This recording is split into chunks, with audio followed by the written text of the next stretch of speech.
நம்ம வாழ்நாள்ல டெய்லியும் டீ, காஃபி குடிக்கிறோம். ஆனா டீ தினம் எப்பன்னு தெரியுமா? இன்டர்நேஷனல் டீ டே வந்து டிசம்பர் 15.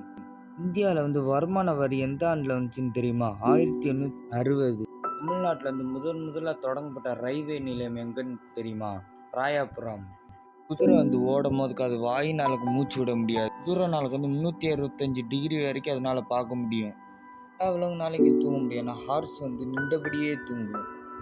வாங்கி சாப்பிடும். ஆனா ஆடுகளுக்கு அப்படி கிடையாது. ஆடுகளுக்கு உடம்பு சரியில்லாட்டினா, அத சரி செய்யறதுக்காண்டி ஏதாச்சும் ஒரு செடிய சாப்பிடும். தன்னைத்தானே அது சரிப்படுத்திக்கிரும். இப்ப எப்படி மனிதர்கள், விலங்குகள் தூக்கம் வந்துச்சுன்னா ஒரு இடத்துல தூங்குவாங்க. ஆனா பாண்டா அப்படி கிடையாது. இப்ப எங்கேயாச்சும் போய்க்கிட்டு இருக்கும்போது சடனா தூக்கம் வந்துருச்சுன்னா, அதே இடத்துல தூங்கிரும். எல்லாரும் பார்த்துப்போம். மாட்டு வண்டி, குதிரை வண்டி, கழுதை வண்டி. ஆனா கல்கட்டால வந்து 1930ல வந்து வரி குதிரை வண்டி